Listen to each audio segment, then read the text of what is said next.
guys, today on Flights we're in East Van at the one and only Callister Brewing. Now Callister is kind of special because not only is it just Callister operating out of here, but 3 other brewers also trying to make a brand for themselves. Let's go have a look.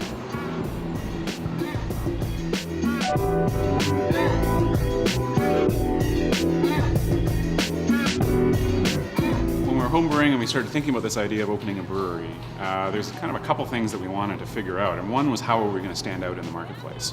Even 3-4 years ago, the marketplace was starting to get more crowded. And we realized that in order to stand out, you've got to have something. You've got to have a niche, more than just marketing, more than just beer styles. You need to be able to stand out somehow.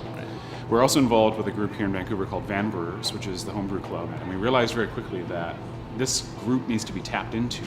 There's so much creativity, so much skill, so much knowledge in there that we need to figure out how to access this group. And there's enough of them that wanted to move forward into that professional world as well, but maybe didn't have the opportunity. So that wouldn't it be interesting if we could create a space where homebrewers could come in and use a commercial space to improve their skills, develop a brand, reach an audience, and then take that experience and move it on to their own projects later on.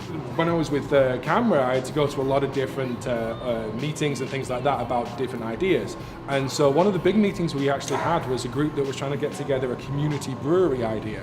And they were telling me about their idea, which sounded very similar to my idea, but much more affordable. And so I pretty much committed at that point, even before we had a space, before we had anything at all. So I was kind of one of the first people to sign on, and I've been here for 2 years now. Fantastic experience, and it's allowed me to do exactly what I wanted to with my beer. Every homebrewer has that dream, and some people are stupid enough to follow through in it to turn that into your hobby, into a profession. And for the last 4 years, we've been working towards that. Research, getting some certificates and that sort of thing. And we started brewing here in July. Callister is a really unique situation. There's nowhere else in the world, actually, right now, that has a similar setup where you can, buy into it for a year or get a lease for a year and actually start, jumping into the water and see if the beers you make could actually sell. I kind of wanted to put my money where my mouth was a little bit. I'd kind of been talking a good game about British style cask beers and stuff, and I think it was time for me to actually make it and let people try it so that people actually knew that, well, this guy's got chops, he actually does know what he's doing. Right. Also, as I say, I had a little brewery in Blackburn, my hometown, which I named my bitter after. There I learned the ropes of how to do good cask beers, and so I wanted to kind of revisit that, as it were. I never thought I'd get the chance to do that kind of one-man brewing organization again, but Callister gave me the opportunity to do that here.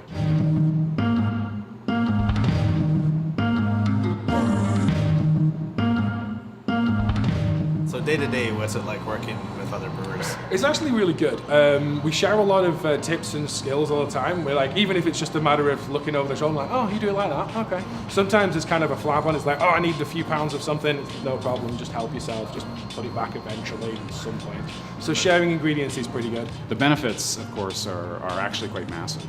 Instead of just being one brewer, we've got 4 head brewers for all intents and purposes, and so that we've also got that knowledge coming from 4 different directions. If any of us have a problem, if any of us have a question, it's very easy to just ask the next guy, oh, what would you do in this situation? Or this is what's happening, what do you think I should do? The great thing about this is there's a lot of shared pain. So when I'm having a problem on a brew day, I have some guys that know my equipment that I can reach out to and be like, hey, this isn't working. There's been a lot of lessons that I've learned out of here, what to do, what not to do, and how to tweak your recipes for a bigger system. On the homebrew world, when you're making a 19-liter batch, if something goes wrong that day, you can just dump it. Here, it's, you don't dump it, and it costs a lot more. We're greater than the sum of our parts because we all come at this from a slightly different perspective, different styles of beer. I don't do a lot of hoppy IPAs, but the Boombox guys and Lightheart do a lot more of that. So if I have some questions about that, I just go to them because they've already been through that process. Someone like Adam Chatburn, who's been a professional brewer previous, has just a ton of that knowledge about how a brewery works and all that kind of thing. So we're always relying on each other for that kind of knowledge. But, every brewer has what they really like to do. So, the Boombox guy has been really knocking it out of the park with sort of hoppy Northeast IPAs and barrel sours. Nathaniel's been also doing great hoppy beers, but also backing that up with really great, interesting coffee stouts and stuff like that. Adam, of course, does the cask conditioning. Nobody else does a complete cask program like Adam does. And that allows me to kind of do what I want, and I kind of lean towards European and Pacific Northwest styles, but I don't feel like I have to hit every note. And so because everybody's kind of focusing on what they do, I literally get to brew the beer I want. Right. And so if I want to drink it, hey, I'm going to brew that beer.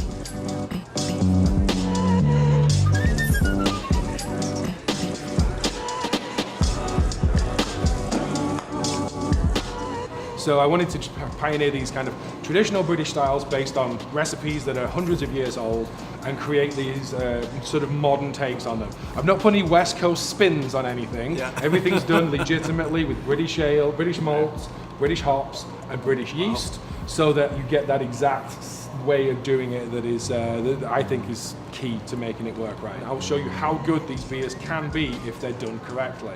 And people come in all the time and try it. They try the bitter, they try the mild, and be like, oh, this is exactly like the thing I used to drink when I lived or visited the UK. And it's great to bring that back to people and let them experience that and have that little moment. I'm really going for that uber clean finished ale that you can sit there and drink a couple of. Our pale ale is 5.1%.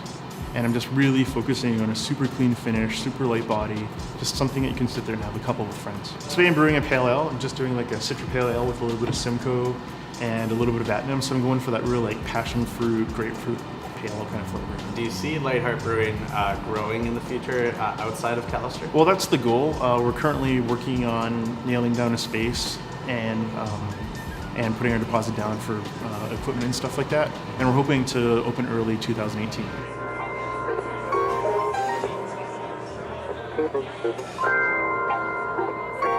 From the very beginning, same with my brewing style, I want to brew what I want to drink. I want to create a space that I want to hang out in. We went to a lot of tasting rooms as research around Vancouver, around BC, Washington, Oregon, and we really tried to get a sense of what we like and what we don't like about certain rooms. And what we really didn't like is the number of tasting rooms that were just cold and impersonal. They were just a space to go get your beer and kind of move on. We wanted to create a space that was much more warm and open. You know, we're trying to create the space that people within the brewing community want to hang out in, as well as introduce people from outside the beer community to kind of get involved. I think we stand out from most of the other tasting rooms in Vancouver, and that it feels more like a pub experience because you've got all this choice. And not just 12 beers from one brewer that might start having a bit of a similar flavor profile. You've got all these different styles done by people who are really focusing on those styles and really perfecting them. So the level of quality across the board is amazing. The variety is unheard of in most of these places. You know, when people come in here, they're just excited by all the change and what's always coming, the variety.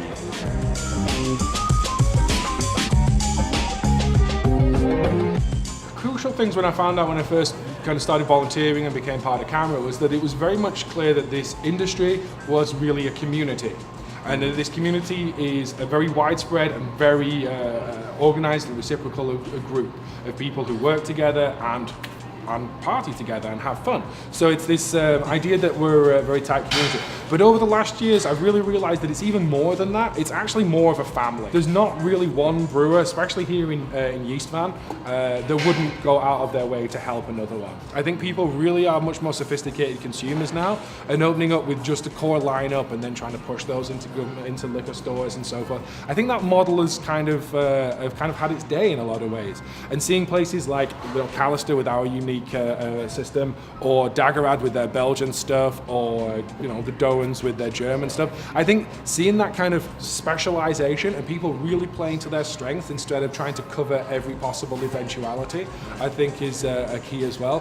The coolest thing about beer and brewing is that there's always more to learn, and you should always be striving to make your beer better. Always being self-critical of what you made and always trying to figure out what can I do to make this beer the best possible product. You can really share in the growth and share in the success, because it's a great way to get a lot of expertise together and also extra financing, as well as all of the extra useful stuff like the different friends, different markets, all this kind of stuff that people can work together on. We really want to be that launching pad for brewers to develop those brands and get out there.